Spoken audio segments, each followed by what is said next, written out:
다 함께 사도신경으로 신앙 고백하시겠습니다. 전능하사 천지를 만드신 하나님 아버지를 내가 믿사오며 그 외아들 우리 주 예수 그리스도를 믿사오니 이는 성령으로 잉태하사 동정녀 마리아에게 나시고 본디오 빌라도에게 고난을 받으사 십자가에 못 박혀 죽으시고 장사한 지 사흘 만에 죽은 자 가운데서 다시 살아나시며 하늘에 오르사 전능하신 하나님 우편에 앉아 계시다가 저리로서 산자와 죽은 자를 심판하러 오시리라. 성령을 믿사오며 거룩한 공예와 성도가 서로 교통하는 것과 죄를 사하여 주시는 것과 몸이 다시 사는 것과 영원히 사는 것을 믿사옵나이다. 아멘. 찬송가 539장 찬송하겠습니다. 이 몸의 소망 의인가 우리 주 예수뿐일세 우리 주 예수밖에는 믿으려야 죄 없도다. 굳건한 반석이시니 그 위에 내가 서리라 그 위에 내가 서리라. 무섭게 바람 부는 밤 물결이 높이 설렐 때 우리 주 크신 은혜에 소망에 덧칠 줄이라.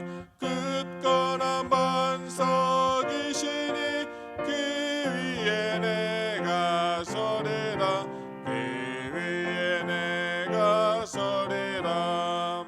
세상에 믿던 모든 것 끊어질 그날 되어도 그 주의 언약 믿사와 내 소망 더욱 크리라. 굳건한 반석이시니 그 위에 내가 서리라 그 위에 내가 서리라. 바라던 천국 올라가 하나님 전에 배울 때 그 주의 의를 힘입어 어여시 앞에 서리라. 굳건한 반석이시니 그 위에 내가 서리라 그 위에 내가 서리라. 아멘. 한 장 더 합니다. 91장.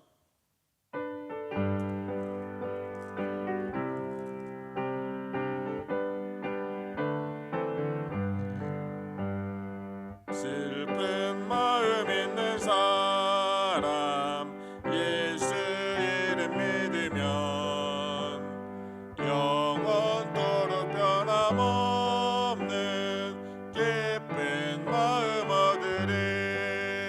예수의 이름이 세상의 소망이요 예수의 천국의 기쁨일세. 거룩하신 주의 이름 너의 방패 삼아라. 환난 시험 당할 때에 주께 기도드려라. 예수의 이름은 세상의 소망이요 예수의 이름은 천국의 기쁨일세. 존귀하신 주의 이름 우리 기쁨 되도다. 주의 품에 안길 때에 기뻐 찬송 부르리. 예수의 이름은 세상의 소망이요 예수의 이름은 천국의 기쁨일세. 우리 갈 발길다가 그의 보좌 앞에 나가 왕의 왕께 경배하며 멸류관을 드리리. 예수의 이름은 세상의 소망이요 예수의 이름은 전국의 기쁨일세. 아멘. 함께 기도하겠습니다. 할렐루야. 참 좋으신 아버지 하나님 감사합니다. 오늘도 하나님의 은혜 가운데 2020년 9월 6일 주일을 허락하여 주시고 은혜 가운데 주일날 거룩한 주일날 하나님의 은혜 가운데 예배드릴 수 있도록 인도하여 주신 하나님 은혜에 감사드립니다. 우리가 비록 성전에서 예배를 드리지 못할지라도 하나님이 우리에게 귀한 믿음의 장소를 허락하여 주셨사오니 우리의 믿음의 장소에서 하나님 앞에 신령과 진정으로 나아가 기도하며 예배드리며 나갈 수 있는 모든 하나님의 자녀들 될 수 있도록 인도하여 주시고 축복하여 주시옵소서. 특별히 9월 6일 주일을 거룩하게 하여 주셔서 우리 모든 성도님들이 모든 가족들이 주 안에서 한마음 한뜻으로 신령과 진정으로 하나님 아버지 앞에 예배드리기를 원하오니 주님 이 시간 들어서 사용하여 주시었고 9월 6일 주일날 우리 모두가 주님이 주시는 은혜 가운데 기뻐하며 감사하며 찬양으로 나가는 복된 날 될 수 있도록 인도하여 주시옵소서. 아버지 하나님, 특별히 연약한 성도가 있습니까? 여러 가지 갈등과 고민으로 주님 앞에 힘들어하며 아파하는 성도들이 있습니까? 주님 이들 친히 찾아가 주셔서 주님이 주신 은혜 가운데 위로하여 주시고 힘 주시고 능력 주셔서 여러 가지 환난과 고비들을 주님이 주신 은혜 가운데 극복하며 승리한 가운데 나아갈 수 있는 복된 하나님의 자녀들 될 수 있도록 인도하여 주시고 축복하여 주시옵소서. 우리가 어디에 있든지 늘 하나님께 예배드리는 자임을 다시 한번 기억하고 하나님의 자녀로서 신령과 진정으로 주님께 찬양하며 나가는 복된 하나님의 사람들로 다시 한번 붙잡아 주시고 역사하여 주시옵소서. 오늘 이 새벽에 또 사도행전의 말씀을 가지고 이 자리에 섰습니다. 말씀을 듣는 자에게 귀를 열어주시고 또 하나님의 또 귀한 말씀을 들을 때마다 주님이 주시는 귀한 은혜 깨닫고 주님의 은혜 앞에 감사함으로 나가는 복된 시간 될 수 있도록 주님께서 축복하여 주시옵소서. 이 모든 말씀 예수님의 이름으로 기도합니다. 아멘. 이 시간 우리에게 주시는 하나님의 말씀은 사도행전 11장 1절에서 18절까지 말씀입니다. 제가 봉독하겠습니다. 유대에 있는 사도들과 형제들이 이방인들도 하나님 말씀을 받았다 함을 들었더니 베드로가 예루살렘에 올라갔을 때 할례자들이 hil란하여 가로되 내가 무할례자의 집에 들어가 함께 먹었다 하니 베드로가 저희에게 이 일을 차례로 설명하여 가로되 내가 윳바성에서 기도할 때에 비몽사몽간의 환상을 보니 큰 보자기 같은 그릇을 내 귀를 메어 하늘로부터 내리워 그 앞에까지 내리우거늘 이것을 주목하여 보니 땅에 네 발 가진 것과 들짐승과 기는 것과 공중에 나는 것들이 보이더라. 또 그들이 소리 있어 내게 이르되 베드로야 일어나 잡아먹으라 하거늘 내가 가로되 주여 그럴 수 없나이다. 속되거나 깨끗이 아니한 물건은 언제든지 내 입에 들어간 일이 없나이다 하니 또 하늘로부터 두 번째 소리 있어 내게 대답하되 하나님이 깨끗하게 하신 것을 내가 속되다 말라 하더라.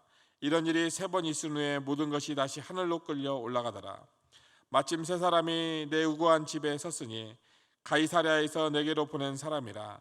성령이 내게 명하사 아무 의심 말고 함께 가라 하시매 이 6 형제도 나와 함께 가서 그 사람의 집에 들어가니 그가 우리에게 말하기를 천사가 내 집에 서서 말하되 내가 사람을 욥바에 보내어 베드로라 하는 시몬을 청하라.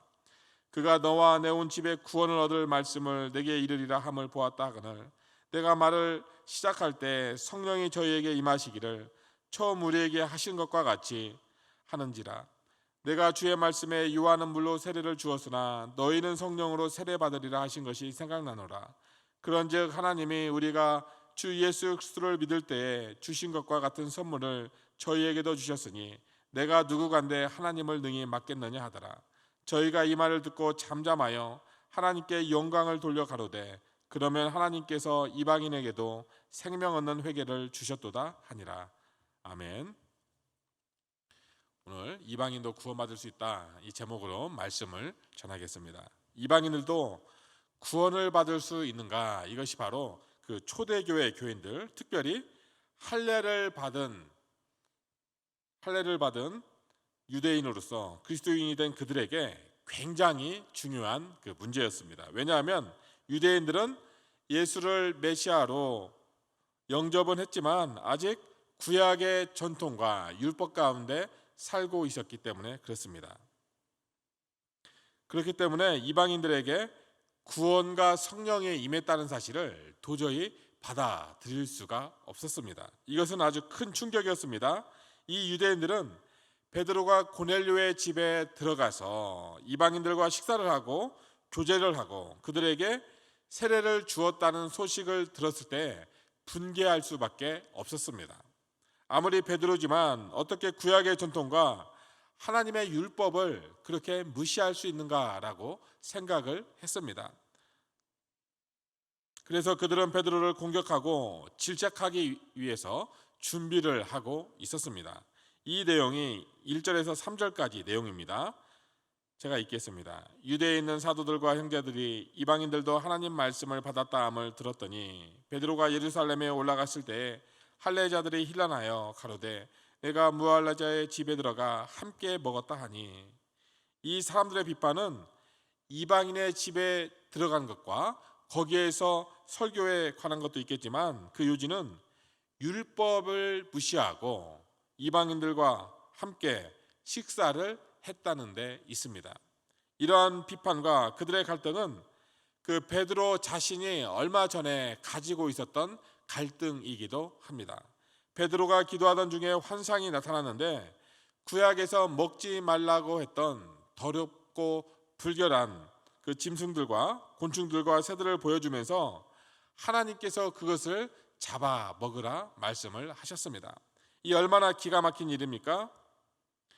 베드로가 3번씩 부인한 걸 보면 무척이나 어렵고 고통스러운 문제였다는 것을 알 수가 있습니다. 베드로는 신앙적으로 일대 혼란에 빠져 있었습니다. 베드로에게 하나님은 3가지 사실을 보여줌으로써 다시 한번 베드로를 확인시켜 주었습니다. 이것이 바로 10장에 있던 일입니다. 먼저 10장 15절에 보면 한 성령의 음성이 나타납니다.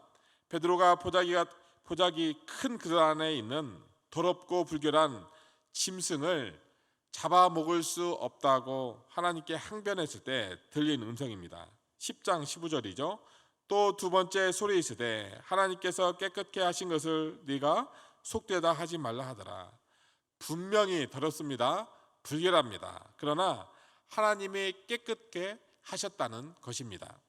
하나님이 깨끗하게 하신 것을 더럽다고 하지 말라는 말씀입니다. 마침 고넬료의 종들이 자기 집을 찾아왔습니다. 고넬료의 부장들이 베드로를 자기 집에 초대한다는 것입니다.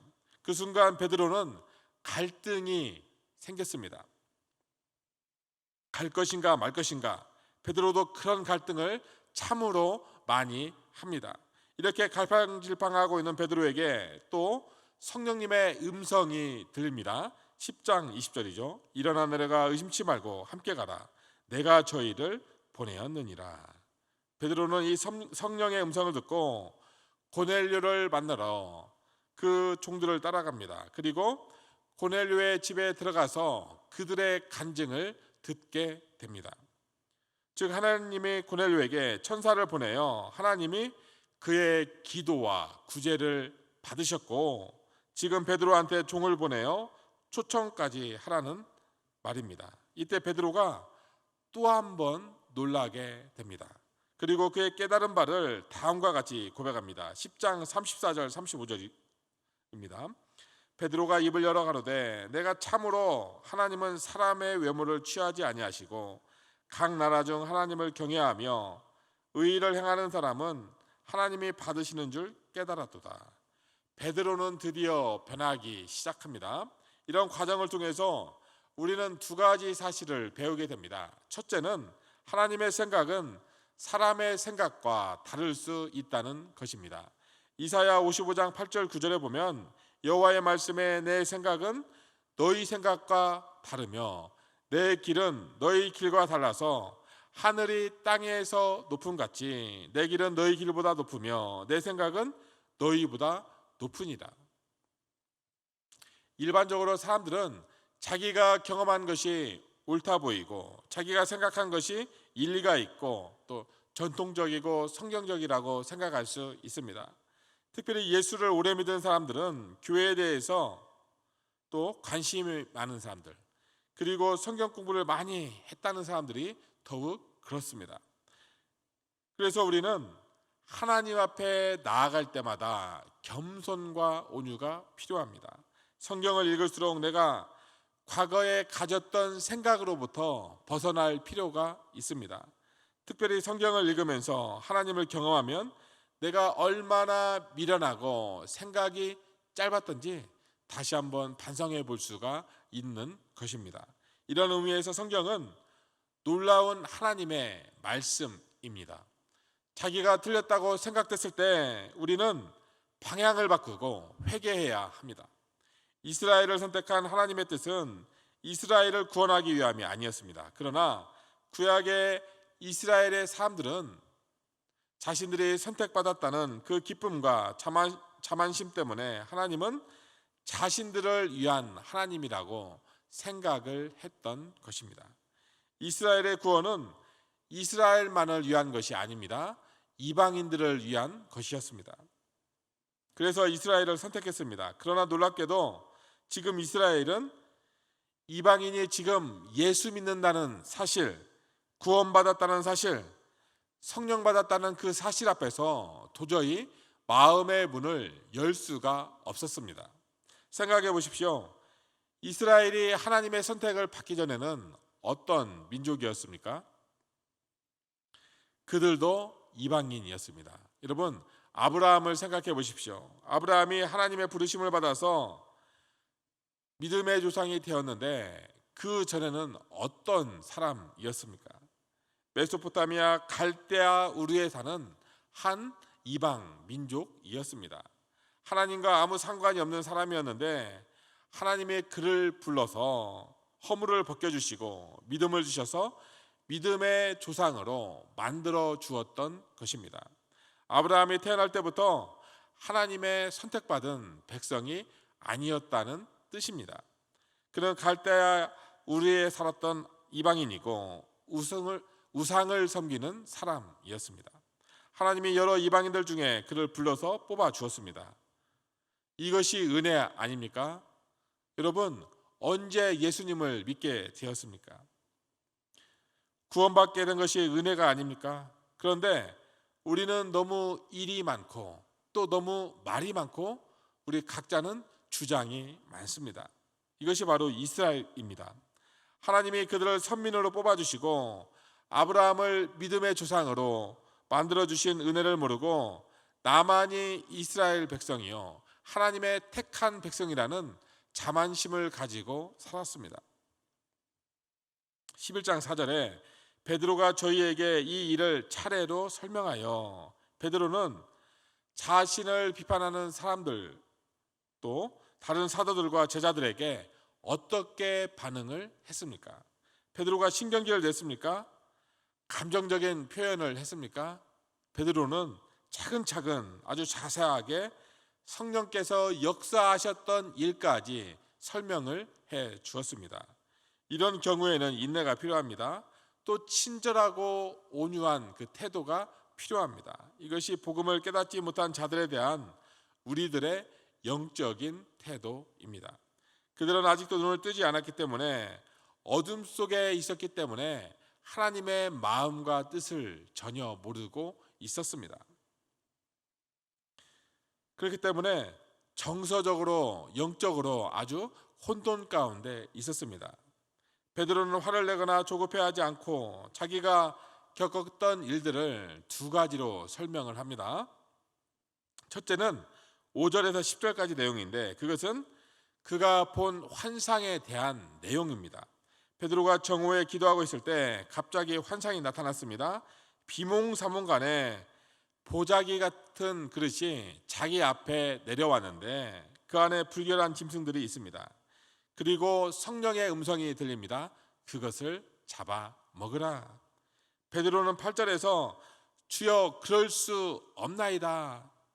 속되거나 깨끗이 아니한 물건은 언제든지 내 입에 들어간 일이 없습니다. 라면서 그들과 똑같은 생각을 고백합니다. 그래서 베드로는 3번씩이나 하나님께 반항했다는 이야기를 하고 있습니다. 그런데 9절에 보면 하늘로부터 또 하나의 음성이 들려옵니다. 하나님께서 깨끗하게 하신 것을 네가 속되다 하지 말라. 이런 말씀이 3번 있었습니다. 두 번째는 11절에서 16절까지 있는 내용인데, 고넬료가 보낸 종을 만난 일과 그때 성령님께서 어떻게 지시하셨던 일과 그 후에 고넬료의 집에 가서 일어났던 일들을 요약해서 보고를 하고 있습니다. 특별히 고넬료의 종들이 찾아왔을 때 그가 결정하지 못하고 주저하고 있었는데 성령님의 음성을 들었다고 간증하고 있습니다. 11장 12절에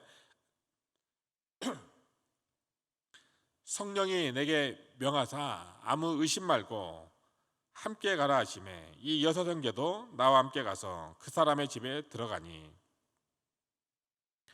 고넬료의 집에 가봤더니 이미 성령께서 역사하고 계셨습니다. 그가 설교를 시작하자 오순절 베드로가 경험했던 똑같은 성령의 역사가 이방인인 바로 고넬료의 집에 임하더라는 것입니다. 11장 15절에 내가 말을 시작할 때 성령이 저희에게 임하시기를 처음 우리에게 하신 것과 같이 하는지라. 오순절날 베드로와 120명에게 임했던 그 성령이, 그 역사가 예수를 믿을 수 없고 구원받을 수 없다 생각했던 그 이방인의 가정에도 똑같이 일어나고 있었던 것입니다. 16절 보십시오. 내가 주의 말씀에 요한은 물로 세례 주었으나 너희는 성령으로 세례 받으리란 하신 것이 생각나노라. 생각이 났다고 했습니다. 그 성령의 사건을 보고 예수님이 하신 말씀, 성령으로 세례를 받을 것이라고 하신 말씀이 생각났다는 것입니다. 이제 모든 것이 분명해졌습니다. 이것이 베드로의 간증입니다. 17절 보십시오. 내가 누구간데 능히 하나님을 맡겠느냐? 내가 누구간데 하나님의 하시는 일을 맡고 거역하겠느냐? 세상 사람들이 나한테 뭐라고 얘기해도 나는 이 길을 가겠다. 너희들이 나를 비판해도 나는 하나님을 반대하고 싶지 않다. 네가 뭐라 해도 나는 하나님의 원수가 되고 싶지 않다. 내가 누구간데 감히 하나님을 맡겠느냐, 이런 뜻입니다. 제가 신학생 때의 일입니다. 성령으로 너무나 충만했을 때 일이죠. 새벽에 일어나 하루 종일 기도를 하면서 지낸 때가 있습니다. 새벽부터 저녁까지 기도만 하던 때였습니다. 2달 반의 방학 동안 토요일과 주일 그 교회에서 봉사하는 그날 외에는 늘 집에서 기도를 했습니다. 그랬더니 예수님도 잘 믿고 기도도 많이 하시는 저의 어머님이 제가 이전과는 너무 다른 모습을 보이니까 너무나 놀랐습니다. 그래서 그 고민을 상담하러 영성이 풍부하시고 또 책도 많이 읽었던 그 장로님에게 갔습니다. 장로님, 제 아들이 새벽에 일어나서 저녁까지 기도만 합니다. 그랬더니 이 장로님이 이런 말씀을 했습니다. 사람마다 하나님께서 역사하시는데 지금 고군에게는 하나님께서 기도를 시키셔서 그렇네. 너무 걱정하지 말게. 여러분, 예수를 잘 믿으려고 하면 부모님들이 이해를 못합니다. 주일날이나 교회에 가고 교양 있게 믿으라고 합니다. 적당히 신앙생활 하라고 합니다. 그렇습니다. 하나님은 유대인들에게 주셨던 선물인 성령을 이방인들에게도 주었습니다. 1장 8절에 오직 성령이 너희에게 임하시면 너희가 권능을 받고 예루살렘과 온 유대와 사마리아와 땅끝까지 이르러 내 증인이 되리라 하시니라. 예수님이 말씀하신 이 성령의 역사는 온 열방과 모든 이방인들에게 미쳤던 것입니다. 이러한 역사가 이스라엘에서 시작되어서 2000년이 지난 지금 한국 땅까지 오게 되었습니다. 여러분, 도대체 이 한국과 예수님이 무슨 상관이 있습니까? 11장 18절에 저희가 이 말을 듣고 잠잠하여 하나님께 영광을 돌려 가로되 그러면 하나님께서 이방인에게도 생명 얻는 회개를 주셨도다 하니라. 하나님이 이방인에게도 성령을 주셨다는 말씀을 듣고 저희들이 어떻게 했습니까? 할 말을 잊어버렸습니다. 잠잠했습니다. 우리 모두 다 하나님 앞에 잠잠하시길 축복합니다. 그리고 그들은 하나님께 영광을 돌렸습니다. 시간을 낭비하지 마십시오.